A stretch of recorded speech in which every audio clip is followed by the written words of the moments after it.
Hello, I'm Helen Spohr, and my company, Prudential Resort Realty, is proud to be a sponsor for this important documentary on the Apalachicola River by the award-winning cinematographer, Elam Stoltzfus. I'm standing near the town of Apalachicola, Florida, where the river's flow creates the famous Apalachicola Bay. This is the heart of Franklin County, where I call home. For generations, the bay and the seafood it produces have been the economic centerpiece for the area that we today wistfully call the Forgotten Coast. These drops began their journey to the sea as the Apalachicola River, 100 miles to the north at the conjunction of the Flint and Chattahoochee rivers. As they flowed south, they became part of a vast intertwined panorama of people and nature. And it is that relationship that Elam and his team have captured for future generations, and for us, so that we might always be reminded of the powerful and compelling reasons to preserve this marvelous work of God. Elam and his creative partners in this project used their separate talents but their common love for this great waterway to tell its story. Here is an inside look at how they did it, and even more important, how they felt about their subject, the Apalachicola River, and its place in the hearts of its people.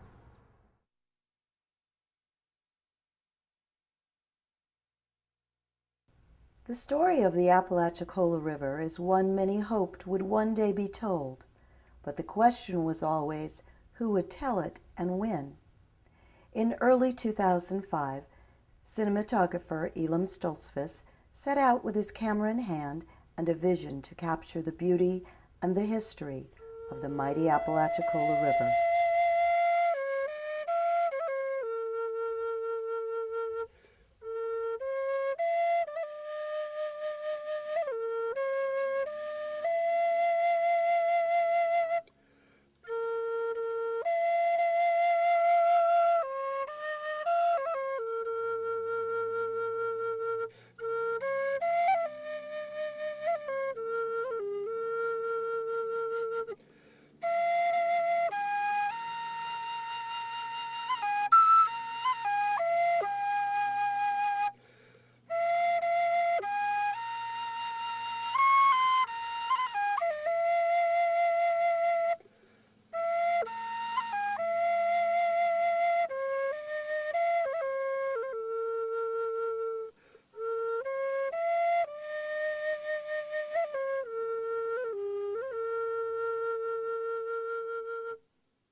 Stoltzfus, who studied film at Florida State University, says the reason he films nature is because that is what he knows best.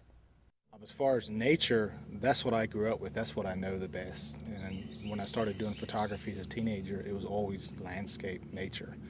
You know, I guess certain people do people, others do landscape, and I always tend to go back towards the landscape, nature part of it. Following the success of his award-winning documentary, Living Waters, Aquatic Preserves of Florida, Stoltzfus says it's time someone finally told the story of the Apalachicola River. Well, it's a story that's not been told, and it's a story that I knew something about. So it's a very special place, and it's also in a situation with the beginning of growth coming in that the developers and everybody who has a piece of the pie here can still decide what they want to do with it. You know, we don't have to make the same mistakes they made in South Florida and the Everglades. So to me, that's real exciting. So now's the time to tell this story and to try to get people involved, to try to open up dialogue between people, try to capture the emotion, and as well as make a great piece of art to document this slice of life. With the threat of development along the coast and the water wars between the states, Stoltzfus says he's using this documentary as a way to get people involved. So in a way, you kind of like set a stage for it, and then people have to choose whether they want to love this place or how they want to interact or how they want to get involved with it. Marker. Stoltzfus sets this stage with an opening segment about the early life along the river. Grandma, is this our river? What you mean? Were we the first first people here? There were native people along the Apalachicola for thousands of years. And so we created that story. And while they're crossing the channel, as little boys on Grandma's shoulders, he begins to ask her questions. You know, like, is this our river? And then he asks about the long ago people. And then he makes a comment, well, you know, could we see them? You know, I wish they were here. And Grandma says, well, you can. You can see them in your mind's eye. And then we begin that image of where he closes his eyes and he actually sees bits and pieces of history. And of course, all this is in real time, but it's just quick little snidbits. You know, he sees the Paleo Indian, he sees the runaway slave, you know, he sees the couple on the banks waiting for the steamboat. So through that little storytelling, we get to go from that little history lesson into the current of what happens now. The history of the Apalachicola River is more than just the river itself, but it's also the people who have spent their lives fishing its byways and enjoying its vast beauty. You used to could take 100 traps and catch 800,000-pound of crabs a day. Now you take 100 traps, you might catch a box and a half, 2 boxes some days.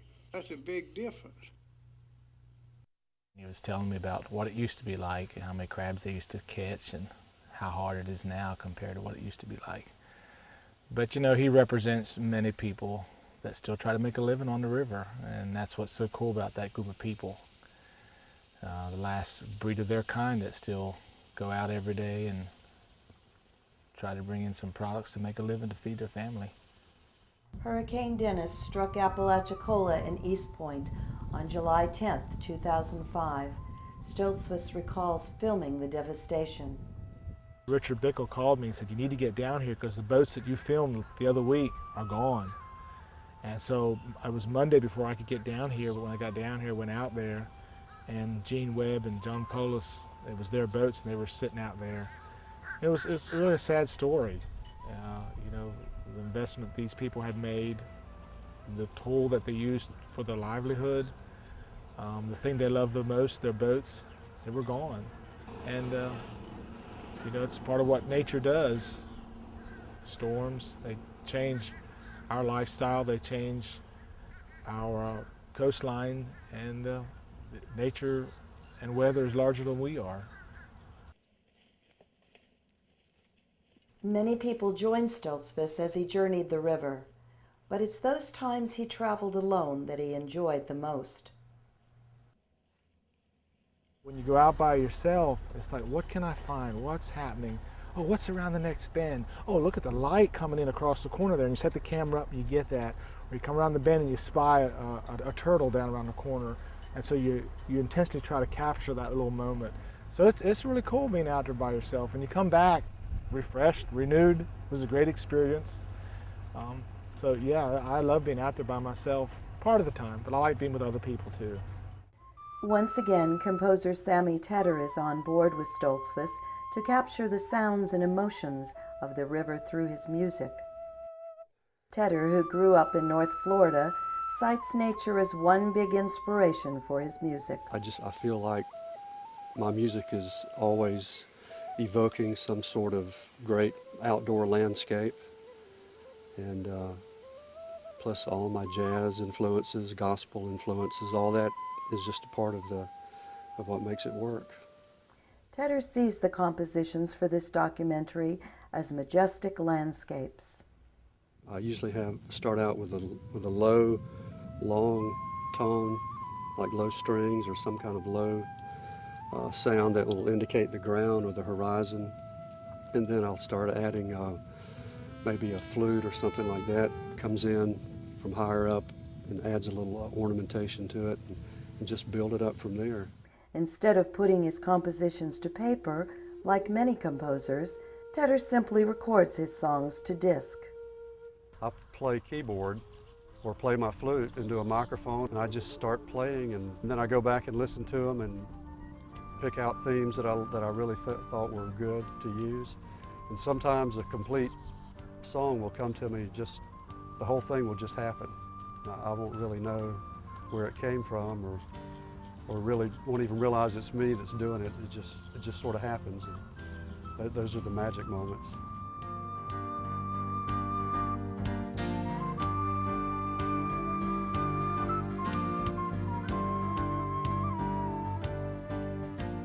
On this project, Tedder is not only capturing the feel of the river in his music, but also the people of the past and present. The music is going to be all types of music and help to explain the cultures that live up and down the river. There's so many different people that live up and down the river, that live in these very remote places, and hopefully the music is going to reflect some of those cultures. One of the most interesting moments for Tedder was recording the sounds of a baptism in the river. Well, I felt really privileged to be there, and almost like I really shouldn't be there. It was such a personal event for everybody there, a personal experience, and everybody was deeply moved and in the spirit. And of course, I'm recording the sound, so I'm standing there with headphones, and I can hear everything that's going on, and it's really unbelievable. Unlike aquatic preserves of Florida, which was comprised of instrumental tracks, Apalachicola River, an American treasure, features vocal tracks by people who live along the river. The most dramatic one that I've done is a song we recorded called Deep River, and it's a spiritual. It talks about trying to get over to the other side of the river, and it's just a haunting piece.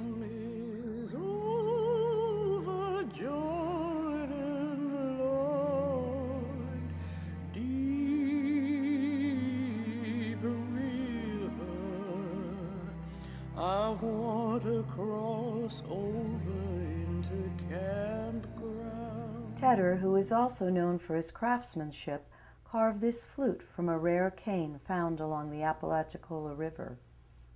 It's called river cane, and we cut a couple of pieces just for this project to make a flute for this project, and this is the flute that I made from it. And you can play pentatonic scales like Native American music, or you can play diatonic scales like Irish music or Celtic music.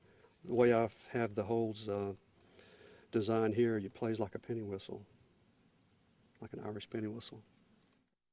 Stoltzfus says Tedder has captured the feel and the emotion of the Apalachicola River in his music. It's slow, it's not always easy to understand. That's how this place is. That's how Sammy's music is. Jane Atkins grew up along the Apalachicola River and is thrilled to be a part of the project so close to her heart. This is just deep in my bones. I feel like, it's hard to even separate myself from this landscape on a cellular level. It's something that called me back. Stoltzfus is excited in his own right to have Atkins working on this project.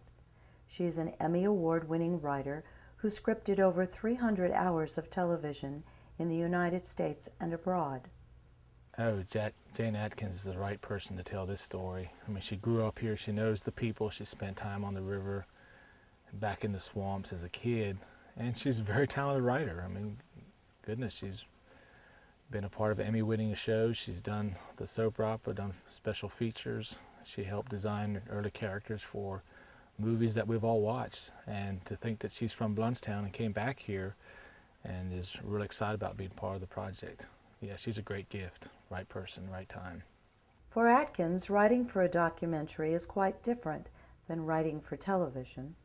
Basically, you're sitting in a room by yourself and you try to see all that unfold in your mind's eye, and it's never happened and it's never been filmed, and the costumes don't exist, and none of it exists. But with Elam, a lot of this already exists. He's already shot footage. He's already shown me books of Clyde's work and Richard's work, and plus I grew up here, so I already have a lot of images of the natural world here. So it's very different. It's very different. For Atkins, the special part about the river and area is its uniqueness. it's unique, and there's still possums and wildcats and alligators and water moccasins in my front yard. And it seems like just a moment in time that I would like to help capture and, to whatever degree, encourage people to save and to preserve what can be preserved of it. From one end of Florida to the other, Clyde Butcher has captured the natural beauty of the state. For this documentary, he has photographed places that most people don't get to see, and says places like the Apalachicola River are quite special. Well, the Apalachicola is somewhat similar to the Big Cypress where I live, where it's basically hasn't been touched by man much. And when you get into an area where it's pretty primeval, I think it gets back to your roots, and you just feel what's important in life is life. Butcher, who holds a degree in architecture, says he got into the field of photography because he wasn't very good at drawing. During my experience in being in architectural school, I couldn't draw very well, so I started making architectural models and photographing them. And that's how I got into photography, is to survive architectural school. Then after working in architecture for a couple of years, I got into photography full time. Butcher, who has been taking photographs most of his life, says the pictures he takes are based on feeling. I never compose with the camera. I walk along, and if it feels right, I put the tripod down, set the camera up, and take the picture. To me, it's a feeling. And with the wide-angle lenses that I use, in reality, you can't even see the scenes that I photograph. I have to be able to perceive what the lens does. And I've been using these wide-angle lenses so long that I'm one with the camera. You just come along to a scene and say, that's the scene. I think when an artist can define what he does, he no longer is an artist. While spending countless hours along the banks of the Apalachicola River, Butcher says he has found most everything he has encountered interesting. A lot of them. You can't just say one thing. There were so many unique places we've been to. The one thing he has not encountered much of are the people who live along the river, and says he has tried to avoid encounters to form his own thoughts and feelings about the river. When I've been doing my work, we're in our own little world. We really haven't talked to many people because I don't want to be influenced by people and their thoughts and such. I want to have my own impressions. So I think that maybe being naive about it makes it work better for me. But I like to find our own little special places.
One of the main reasons, I guess, to do this is to obviously save this pristine area.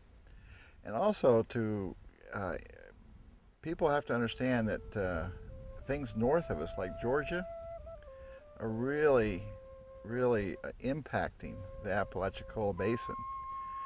So the nature doesn't just stop at a border, it continues on. I mean, everything flows downhill, and we don't want them messing up this ecosystem, which is a pristine system. It's so beautiful and unique, and if it goes the way of the rest of the world, that reason will be gone.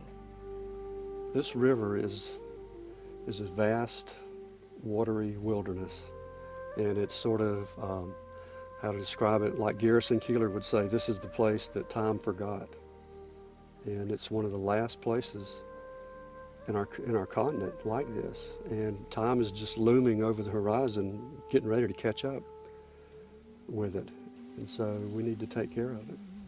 I think when you see the beauty of it and you try to capture the emotion through sound, through music, through art, through moving pictures, and combine all that to get people emotionally involved in what's happening here.